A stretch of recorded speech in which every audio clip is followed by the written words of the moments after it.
The month of September has been a busy month. You've had the likes of Angel Reese release her AR1s through Reebok, but you've also had Carmelo, number 7 Melo Anthony, be enshrined into the Nesbitt Hall of Fame. So I want to take the time to kind of break down both for this particular show. I want to start first with congratulating Carmelo on being enshrined into the Hall of Fame, but I titled it Hall of Fame, Hall of Claim, Hall of Shame, and a Hall of Blame. Let me start by stating my biases. Although Carmelo was born in New York, he was not raised in New York. And so, respectfully, I believe that there are some other bona fide New Yorkers, some of our point guards, that really should have been considered for the Hall of Fame. And they include, but are not limited to, a former New York Knicks, Rodney Strickland, who came in the class of 1988, the number 19th pick. He played for the NBA for 17 years and led the NBA in assists. I think he was somewhere around number 7 at one point, number 1 at another. And I think he retired at about or around the 10th or 13th in terms of all-around assists. Had one of the best ball handles there are. He called it the rod and roll. But then there's also someone who's pretty much been unspoken of recently. A lot of people are more focused on that he married a Chinese woman. We're not going to even start on them marrying outside of their race or ethnic group or nationality for the purposes of just placing an emphasis, for now at least, on his area of expertise. And that is Stephon Starbury, Lincoln High School's own, Brooklyn, New York, one of the best defensive point guards ever to play the game. One of the hardest to defend by all standards, even when you have a conversation with the one and only Michael Jordan, as well as the likes of an Allen Iverson, in terms whatever that would mean for some people. But even speaking straight across the board, he by far was one of the best defensive and offensive point guards to play the game. And everyone would have wanted at some point in time in their career to be in the backcourt with him. That being said, when you look at what he's done with his career, from high school at Lincoln to Georgia Tech to playing in the NBA, you would have to at least recognize that he by now should have been nominated and considered. One of the things the show does allow us to focus on, and I did this once before in a write-in, but now I'm going to do it orally through this program, is what does it take to be considered for the Hall of Fame? And you can't talk about Carmelo's journey in the absence of discussing the lack of transparency, respectfully, in being enshrined. It is a behind the scene, behind the door, who likes who, as far as I'm concerned. So there are generally 3 different committees that take into consideration who should be considered. Some of them are current players, some are retired, and then what we call the ABA, the American Basketball Association, which at one point in time were predominantly Black players, many of whom are still alive when you think of individuals like the one and only Dr. Julius Erving, Dr. J, Iceman, and the like. That generation, that era of basketball players also have a vote, if you will, but there are no set standards. The only standard that is written in concrete, respectfully, is the fact that you can only be considered 4 years after retirement. So that is why Allen Iverson was chosen before Kobe Bryant. There were a lot of people in an uproar of, the class of 2016 that included Allen Iverson. How did he get in before Kobe Bryant? Obviously, Kobe Bryant had not yet retired. And by far, Kobe Bryant has the best record in NBA, I think, even better than Curry's, as far as I'm concerned. You have this individual who, like Curry, played on one team, the Lakers, 19-year NBA All-Star, first team, 5 chips. The list just goes on and on for him. I think in his early career, the allegations of rape did something to him as far as how the world would see him and perceive him. But it never interfered with his athletic ability. That being said, by 2020, unfortunately, the year that he would transition or die in a plane crash, that would be the year that he would be considered to have been enshrined.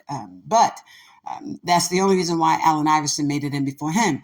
But let us take the opportunity to look at the likes of an Allen Iverson. He played for Denver, just like Carmelo did. Carmelo played for 8 seasons with Denver, getting them to the playoffs, and then at one point in time into the finals. But the emphasis for him to be considered for the Hall of Fame really was not predicated upon what he did with Denver.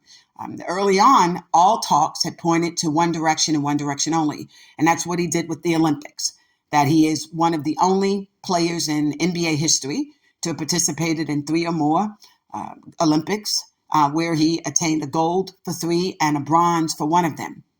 Okay, if that became the litmus test, respectfully, for what allows you to be considered for the Hall of Fame, then we have to look at how much, if at all, is the emphasis on what you've done outside of your NBA career, as it were. I mean, arguably, anyone could say, well, in order to play on the Olympics, you have to play in the NBA. That's not quite true either. In the early years, I think when Jordan came in somewhere in the 80s, that's when they started saying, well, why don't we bring in players from the NC2A and from the NBA? Up to that point, you were just considered the best of among the best. You didn't necessarily have to be associated with an NBA franchise. Then after Michael Jordan came in, the rules changed again. So here we are, fast forward. Is it enough in and of itself to be considered for the Hall of Fame based on what you've done outside of the NBA? Well, then we look to 2 other things. We look to Slam. Slam is a magazine that found its way into the NBA, basically through the Rutgers tournaments and the like, something a lot of people believe they stole. And I say that respectfully, and because, I'm part of that Rutgers family, they stole. They kind of found their way. The Rutgers, Holcomb Rutgers, had never started out as a commercialized entity or program. A lot of people say it's parentless. That is not true. His wife, Mary Rucker, ended up living in the Bronx eventually, but he was not a parentless person. He moved to Harlem. He was born in 1926, moved to Harlem around 1940s. Somewhere in that time frame, and eventually started a night program. And through the night program, it was night basketball, pickup basketball. The notoriety picked up not through the night basketball program per se, because Honcho years later started doing the same thing with Kingdom, for those of us who are New Yorkers. But really, emphasis came in for the Rutgers tournament. It's not predicated upon the AAU status either. It was Harlem Week. The Percy Suttons, people like my family also, that were involved with trying to utilize a week in the Bronx and a week in Harlem to do a shootout. And basically it was people were shooting out, they were killing each other in the war drug, and then they were shooting up with drugs. So what did they need to do to keep the kids off the street, keep the kids straight for what they call smack back then, or brown? It was heroin, it was dope, everything from the polo grounds, throughout Harlem. A lot of kids were dying. They were overdosing. So you had a combination of what he was doing with night basketball to keep these kids who pretty much parents were on drugs off the streets and finding a safe haven for them. So by the time Harlem Week came, which is usually the 3rd week of August, the emphasis was on how can we host Rucker tournaments at the same time.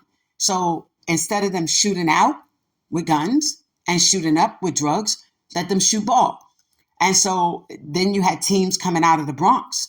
A lot of people know the Gauchos when you think of different tournaments in New York, but you had different teams that came together for AAU basketball.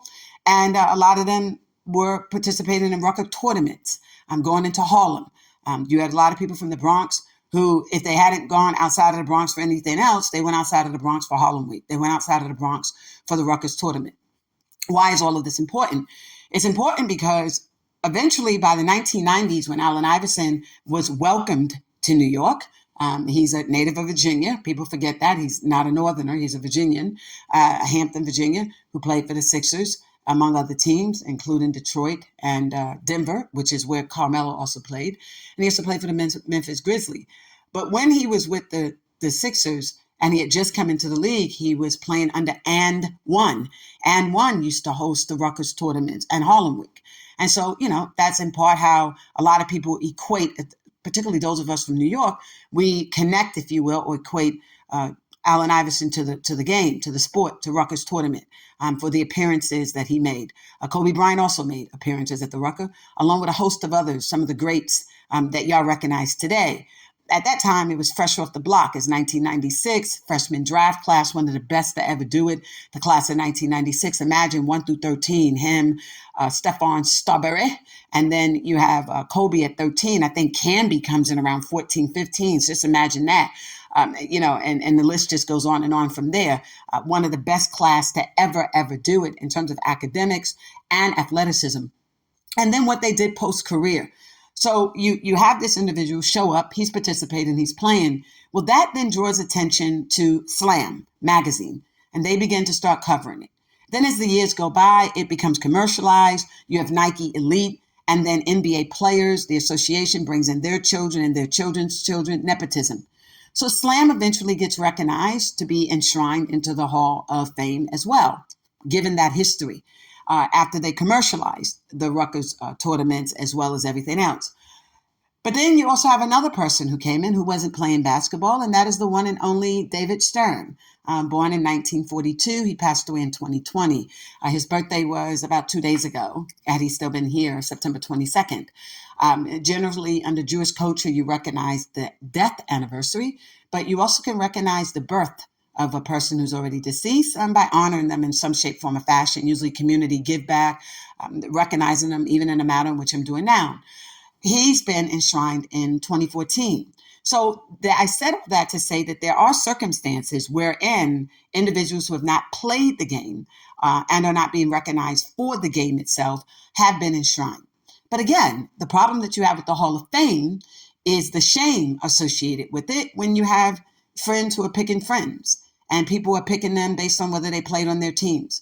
So you have the commissioners from both the WNBA and NBA. You have media, you have coaches and the ABA and retired players who all have an opportunity to vote. And then they do the first 24. So they look at who are the first 24, then they do a vote based on that. Then that list slowly finds its way, what's the most appropriate word? It trickles down after that. There are no written rules to be enshrined into the Hall of Fame. There is no list of eligibility, no qualifications, no qualifiers, except for the fact that if you're an athlete, it has to be 4 years post-retirement. So what does that look like for Carmelo when the emphasis was based upon what he did as an Olympic medalist and not an emphasis placed on what he did as an athlete? Now, make no mistake, he played for the New York Knicks, I think about 5 to 7 seasons. I'm a native New Yorker. We love our Knicks. When I grew up in New York, the Nets were out of New Jersey, the Meadowlands, okay? Today, as many of us know, they're out of Brooklyn. So for me, there's truly, at some point in time, I like to state, really only one New York team. But we recognize Brooklyn. We do. Crooklyn. We recognize Brooklyn. We look at the net that we got, which really left us with no gains. Okay, Jay-Z. That's a different conversation for a different time. We love you, Carter. We really do. But nevertheless, what we ended up getting out of that was really nothing in the end. Gentrification as a result of Rock Nation. We love you, Carter. You know I do, Sean Carter. But nevertheless, the New York Knicks was a team that made two of their worst decisions, we think, among many. But two is the trade of Rod Strickland for Mo Cheeks. To think that him and Mark couldn't run the court together is absurd. And what that would have done to the quote unquote squad, as they used to call them years ago. That, and then bringing in Carmelo. And, with the expectation that Carmelo was supposed to give us something. What did Carmelo and Rod Strickland and other athletes have in common that came in? Stack Jackson, Kevin Garnett, Steve Smith, and a host of others, was this one school called Oak Hill, which is out of Virginia. And that's going to be a separate show for a separate time as to why these young Black males all ended up being sent there for their senior years to improve themselves academically when they could have done that in the respective schools that they were in, and a host of other things that concern us about what happens to a lot of them when they are in there, is particularly their relationship to community, the Black community, particularly when a lot of them come home, the type of agents they have versus those who do not, the relationship that the New York Knicks has with the school, is a partnership. And that the majority of those who actually go through the school end up at some point in time in their NBA career, that is, playing for the New York Knicks. I don't know if that is a part and parcel deal, where if you go here for your senior year of high school, you'll go to play collegiately, NC2A, D1 programs, and after that, you'll end up in the NBA with hopes that during your career at some given point in time, you'll be playing for the New York Knicks. I don't know. We would have definitely expected Rodney Strickland to go much higher in the draft, the number 19 in 1988. However, the fact that he went to New York, he's a Bronxite, who eventually had the opportunity to play for New York. It is what it is. And I'll leave that alone for now and focus back on Carmelo. I'm saying this to say this. Absent finding some connection with how the Hall of Fame actually selects those who are approved, the question would be, he never won a championship. He doesn't have a chip. And then someone may arguably say, well, neither did Allen Iverson. And I made the same argument respectfully with that. Allen Iverson, to me, was not a Hall of Famer, period. Allen Iverson should not have been on Legends Walk in Philly, period. He just shouldn't. There are times when, with all due respect, he's overrated. What we're doing with Ron Ball the Allen Iverson way is not trying to hype a play that doesn't need to be hyped. There are questions that will be asked. And one of the serious questions are, when you look at who's on Legend Walk, they should be there. Allen Iverson would be the only one that never brought a chip to any team that he's on. We love AI, but he had a chip on his shoulder. But he definitely is not a legend in that sense. And his career didn't go down as legendary. It just didn't. Again, is the emphasis for the Hall of Fame predicated upon what you do as a basketball player? Was he a really good basketball player? He was. But in 14 years, you make one run, and your one run, you get blown out because your focus is not on your team, but instead on planning a wedding. Like, really? Nevertheless, back to Carmelo. He and Carmelo played in Denver together. They got nothing from the time that him and AI teamed up together. But eventually, in the years that Carmelo would play, they would get into the playoff. Okay.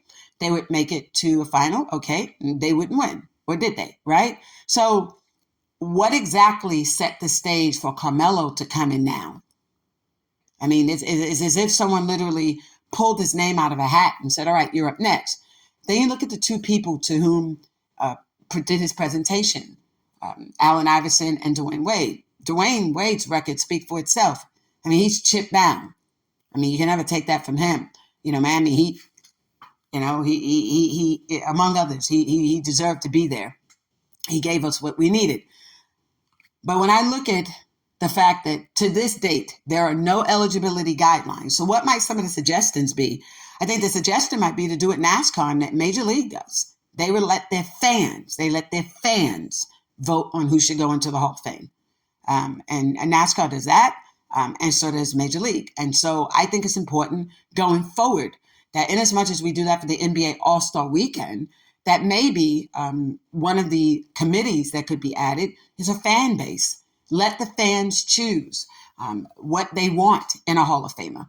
And then more importantly, the other thing that should be taken into consideration is setting forth some type of eligibility guidelines, in addition to the 4-year requirement post-retirement, that may include how many years you played in the league, how many teams you played for, what percentage or rank you must have, be it field goal, be it points per game, be it how many times your team made it into the playoffs, how many times, if at all, they made it into the finals.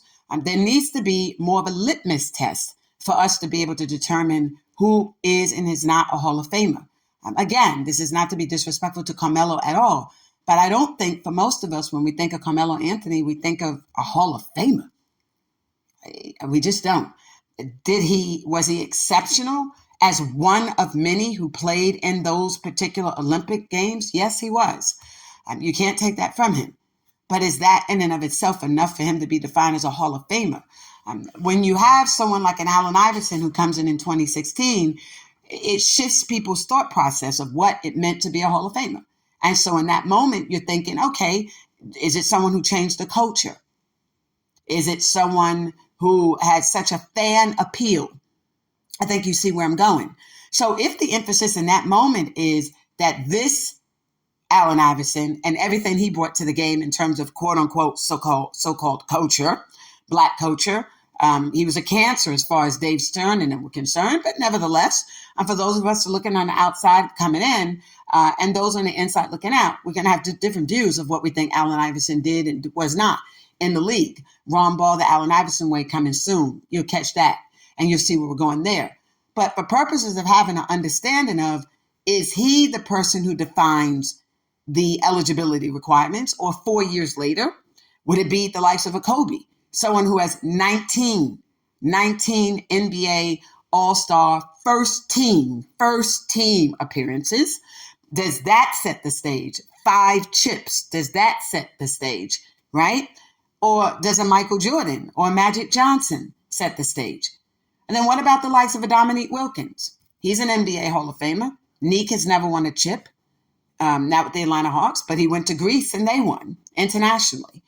So you think of Dominique Wilkins as the human highlight, an all-time home favorite for those who are in Georgia. University of Georgia attendee. Georgia loved him, despite the fact that they couldn't come up to negotiations when it was time to renew his contract. So he ends up playing in Greece. But is that the litmus test for what determines what it means to be a Hall of Famer? If it does, then that's where a Stephon Marbury comes in. Stephon Marbury didn't win when he played in the NBA, but he won in China. Very well regarded, well respected, multilingual, engaged in a lot of off the court activity, very positive. Okay, we're going to stay away from his personal life for a moment. Okay, let's look at what he's done athletically. Let's look at what he did with NBA. Okay, so, but when his name comes up, that's when everyone says, well, he never won a chip. He didn't win this. How many NBA All-Star appearances did he make? Was he first team, right? The same be true when a Rodney Strickland name comes up, right?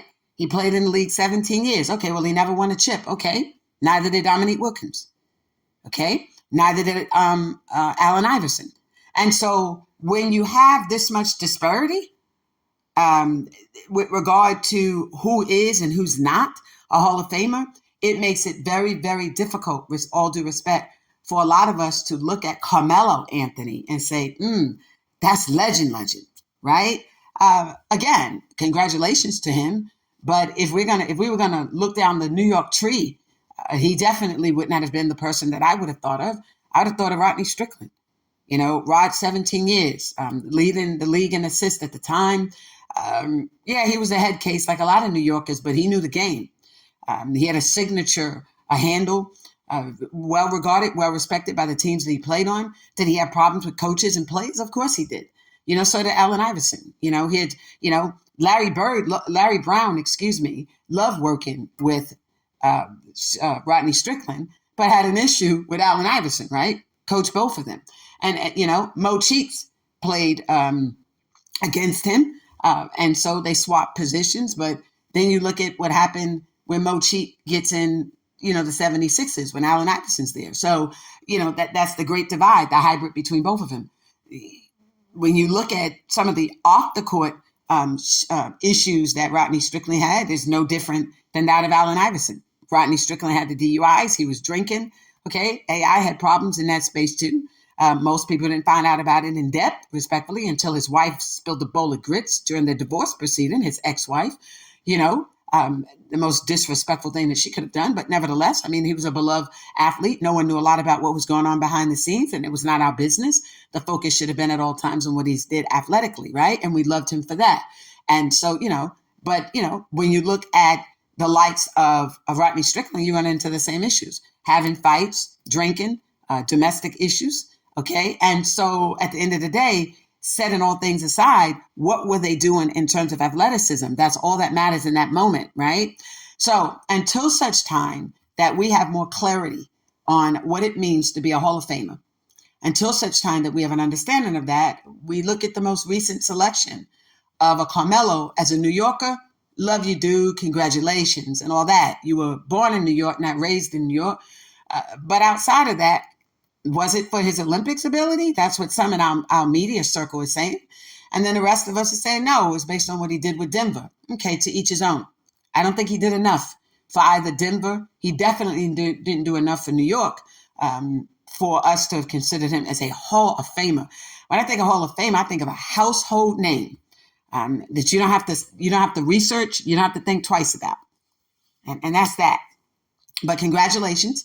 Whether or not he recognized a couple of people in his speech is not for me to say. That man knows who was in his corner during the time that he was pressing and playing the game. That man knows what was going on. When you got a whole group of women, 3 or 4 of them, all filing for divorce once they hit 10 years, because all of them know at that point in time they're supposed to all be entitled to Social Security, guaranteed, automatic, just stay married 10 years. And after that, you automatically have Social Security from the players, and you're set for life as far as some of them are concerned, and they don't have to continue on. You know, we're not in his home. We don't know what went on with his marriage. But for the people he did recognize, praise God for that. But let me be clear, Puerto Rico and Puerto Ricans are not Latinos, baby. Okay, Puerto Rico is a Caribbean island located in the West Indies. It is not a Latin country, so they're not Afro-Latino. You know, that's a gross misrepresentation of material fact, and we all need to know the difference. There's nothing Latin about Puerto Rico. It's Spanish, Portuguese, and Africans. That's who's there. So to recognize Puerto Rico as a national, as a country, yeah, I can see that, and recognizing his father, who's Puerto Rican, but he's Afro-Puerto Rican. And so that should have also been emphasized too, for whatever that was supposed to be doing. I'm glad that he recognized his mother, Miss Mary. That's a blessing. For whoever he did not recognize, that's his business. It's not my business to get in it. I'm a little old school with it. Did you run up and down the court with him? Did you practice with him? You know, were you in the gym there from K through 12 and everything it took for them to get through college at Syracuse? You know, what, if any, were some of these wives or girlfriends doing on that journey, that by the time they make it to the NBA, do they have to look back to these wives and say that you're responsible for our success? Maybe not. So I on that wise, for everything else, congratulations. So I'll close this portion out with this. Reebok thinks it made its comeback on September 18th by recognizing Angel Reese had, quote unquote, dropped the AR1s. She's not the only athlete in the WNBA to have signature shoes. So that's a misstatement of material fact in these pressers. You know, you have Caitlin, you have Candace. Aja has a sneaker, but not a signature sneaker with Nike. And so that was an issue that we raised. A lot of people laughed when I raised it. So what do you think you're going to do with it? Well, that's Michael Jordan, because eventually after we raised enough sand, you know, and it started with me, like it, love it, or hate it, they ended up getting a new CEO, and they ended up bringing in Juju Watkins. So don't tell me what one voice can and cannot do in a meeting that we did in New York. Okay, so there it is. That being said, we do see that Angel Reese has a signature shoe. We see that she's using, you know, Me Bound and these different watercolors and all that good stuff. But what does that do for Reebok? Reebok claimed on September 18th that she, quote unquote, sold out in minutes. Well, here's the deal. It's the same thing that Nike wanted to say about Caitlin. It was the same thing that Mike Rubin, he has Fanatics. And he said, oh, the Caitlin jerseys, they're selling off the shelf. Really? You know, we ended up finding out from Dick's Sporting Goods, that just was not the case. So when they're using these statements for marketing that they're selling sneakers off the rack and, you know, the footwear is gone, here's my question to Reebok. How many units, how many pair of sneakers did you start out with? Did you have 100,000 pair and you sold all of them? What was in inventory? And was the inventory eBay? Was it stock? Was it Reebok.com? Where was it? And what was the selling point for each sneaker? And what markets were the ones that purchased? You're not going to convince me New York's not out here running. Y'all could use our trains. Y'all could do all of that stuff you want. Chicago and or New York train systems. You can hype it all you want. But what markets are you claiming you guys dominated? Because I could tell you, she wasn't flying off the shelves in New York like you all want to pretend that she was. So let us have an understanding, for those of us who do real numbers here, of how many sneakers were in inventory. Where were they in inventory? What markets generated the greatest sales? New York, New Jersey, okay, Philadelphia, Virginia, Louisiana. What markets? Okay, if I give them to you by city or state, so you can do them regionally. Okay, what was your price point? None of that has ever been revealed to anybody. You just want us to believe that her sneakers sold out and in minutes. We're not going to believe that till we see the numbers. Let us remind you that when Reebok had an opportunity to be sold through Adidas, you originally had two buyers who could have taken you all to the next level. And that's Byron Davis, and that was Master P, Percy Miller. And these are people who know business. That, you know, no disrespect, but Allen Iverson and Shaquille are brand ambassadors as far as I'm concerned at Reebok. They're not really engaged in real decision making. And that documentary they did prove that, if nothing else. And at most, AI stayed quiet throughout most of the documentary. He wasn't really engaged, if you will, in making some really power moves, and neither was Shaquille. And so they're brand ambassadors. You know, what players we're going to get, player recruitment, quote unquote. And then the flip side of it is just basically what color shoes and what sneakers will we have on the market. So I want to see some real numbers. Anybody have some real numbers out there? Get us some real numbers and we'll be able to see what Angel's doing, what she's not doing. Nevertheless, Angel, we're proud of you for what you are doing. Continue your career as an athlete. Try and take that to the next level. We'd like to see you do something different and be more engaging. Athleticism comes easy in the Black community. What are you going to do outside of that? That's what we want for you, young lady, and that would be great for us to see you do that. In the meantime and in between time, congratulations on your signature shoe. Let us see the numbers. Let's see how many units you move, where they were sold, how they were sold, and who's really buying them. And what's the demographics of the people that are buying. All right. Thank you for joining me on this episode of Field to Rim. This is Lisa Hampton. Love is selflessly authentic. Having all money, power, talent, opportunities now. I hope that we get some eligibility requirements for the Hall of Fame. Otherwise, until such time, it's just a hall of shame. All right, we out.